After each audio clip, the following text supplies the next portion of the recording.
All truth are easy to discern once they are discovered. The point is to discover them, measure what is measurable, and make measurable what is not so. Galileo. Who really a factor? I done grew up as a bastard, stepped out the womb into a disaster. Designing drugs and guns on my city after, pray for the lackers. Cause it only get worse and they try to blame it on the rappers, label us factors. My rappy told me sign an affidavit, like my life and my family ain't matter. Do you know how I feel to get served to the court on the platter? That shit that happened. Lose your life, fella, soon like the months in the womb that your mama went through never happened. Seeing another lady, your baby was killed every summer, that shit like a pattern. Welcome back to the channel, guys. It's the leader of the Cosmic Armada here, Wolph Nara, back to bring you another discussion slash theory video. You know, we call those theory discussions over here on the channel. And today we're going to be going deeper than any YouTuber has gone in regards to the world of One Piece, in regards to the lore of One Piece. Today we're not going to only discuss the creation of the One Piece universe, but also the creation of the world in One Piece that we know as Vearth.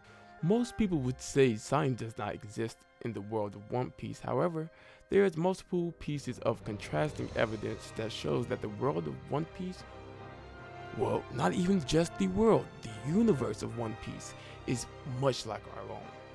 In our universe, originally we had thought that it had to be infinite. However, over the years, physicists and astronomers discovered that looking at the furthest star light years away, and if you don't know what light years is defined as, it's pretty much how many years it would take for you to get to a destination by moving at the speed of light. And so the light we see from the sky is light from a sun millions or billions of years ago compared to Earth's time.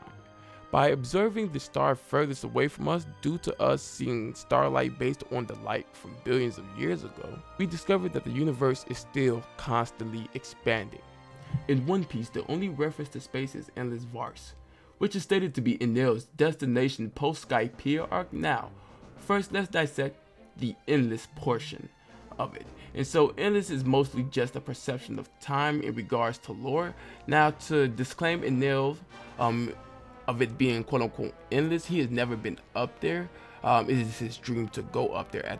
And so it's kind of similar to Luffy's dream. He knows he has to be the pirate king, but he doesn't know what information comes from him finding the One Piece that propels him to being pirate king.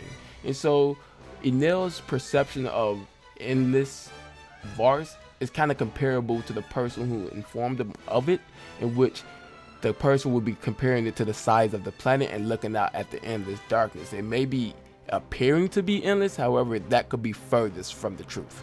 Now, when the Enel cover story that remarks his journey through endless Vearth to the moon is chapters 428 to 474 in a total of 38 installments.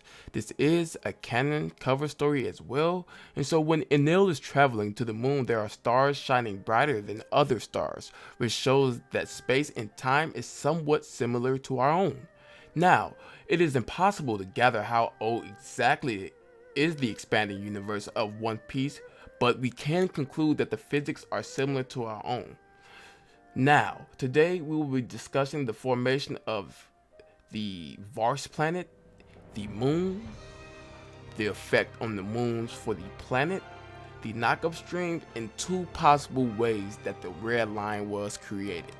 In the beginning stages of a solar system, the sun is surrounded by dust and gas.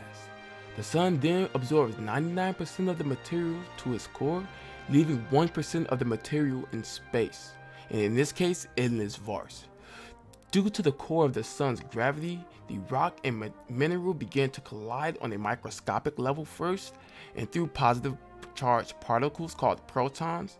So for you kid fans, you know what I'm saying, magnetism is early on in the creation of the solar system of One Piece. Just for you kid fans. So as these microparticles crash into each other, they begin to form bigger particles, thus increasing their mass.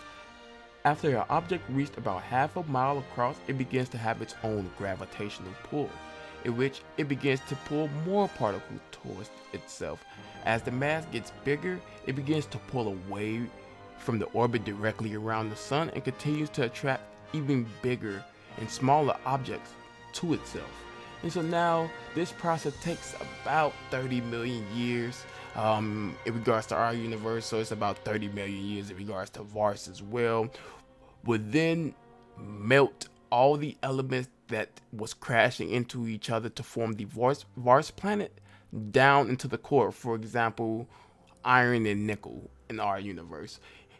And while the lighter elements begin to rise to the surface. I still got you, right? I bet. Let's continue on with this Vearth genesis story. Now, at this stage, consider Vearth a huge planet with extreme temperatures of at least 2,000 degrees Celsius, magma oceans, the whole 9 yards. Now, let's get into the creation of the moons. As we know, we have 7 moons in One Piece.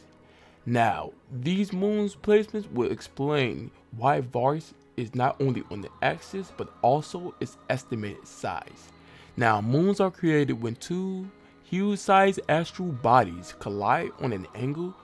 This knocks a planet mass off by billions of tons. Through the collision, the 2 masses began to have an orbit in which they began to collect the material back from the collision through gravity.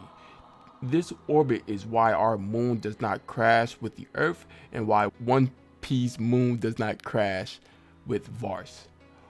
For this process to happen 6 times, the mass has to be about 4 to 7 times the size of our Earth. Depending on the size of the moon, that's why I said about 4 to 7 times. So now I said 6 times due to the moon having a moon on its own orbit as well. So an astral size object hit the moon after it collided with Vearth. So an astral body hitting one of the other moon explains why its orbit is further away from the planet. And so after explaining that, let's go back into the creation of Vearth. What occurred to Vearth's north and south axis is similar to our own history. It is not exactly due north because of the planet collision with the moon on an angle. It's a bit off. However, Vearth was hit at different angles, and so their planet may be rotating at a really odd axis. And so the 6 moons governing the planet, sometimes 7 depending on how that moon is rotating around the other moon. It will kind of explain the abnormal weather that we see in the Grand Line. Thus far, we concluded that the universe of One Piece is similar to our own. Its universe, until proven wrong, is expanding. The creation of planets, the size of the planet Vearth, the reason for the abnormal weather on the Grand Line. The knockup stream is just an incomprehensible sized magma chamber. The heat radiates into surrounding rocks, so the water that makes its way underground, that water reaches the surface, its pressure drops as steam. Now, the knockup stream is not hot in One Piece, so let's explain that as well. The pressure around the core of Vearth is much greater than our own due to the size of Vearth, and so as that water begins to shoot up, and remember the planet is about 4 to 7 times the size of our planet, so it has to travel a bit of a ways down and travel a bit of a ways up. And so with that distance and all of that pressure, it's able to propel you up into Sky Island. And so this is why this only occurs 5 times a month versus it occurring every day at a certain time, because it not only has to heat the water has to seep through the rocks, and then it also has to travel back upward. And so this pretty much makes the interval for that. On to the red line in this creation. First, we're going to the one that's not likely, in which that 5 landmasses, tectonic plates, began to crash into each other, in these directions being north, south, east, west, and the Grand Line over the course of millions of years, thus forming the structure of the red line. The collision point will be known as the entrance to each sea, which means the tectonic plates are not completely over one another or into one another. Since this happens over the course of millions of years, meaning in Luffy's time, that pathway through Red Mountain would not be closing. Now, Unfortunately, due to the symbology of the red line, it's possible that an Arankin, Guru Guru no Mi, or Quake fruit shook the earth plates hard enough for the process to be instant, thus separating the seas, and would support why they say his fruit could destroy the world if, on a whim, it could physically divide the world where it was almost impossible to cross. And remember, Luffy had the merry-go at the time, and they almost wrecked the ship, while the Marines and other notable pirates has ways to counteract that small chance of surviving that entrance. Well, that's the end of the Theo discussion right there. Let me know if you finished it, you made it to the end. Make sure to share the video, like the video, subscribe, and enable the bell for more Theo discussions, okay? Could the landmass of Vearth potentially converge into one landmass similar to Pangea? Let me know your thoughts below. Or, if it needs a video, see what I can do. It's been your boy Wolph Nara, leader of the Cosmic Armada, hood scientist, and self-proclaimed Vegapunk of the community. Matter of fact, comment hood Vegapunk below. I'm out. They know why I'm throwing up L's. As long as I'm alive, they won't forget you. Take me to them days when I took some gang, thinking like, damn, I remember.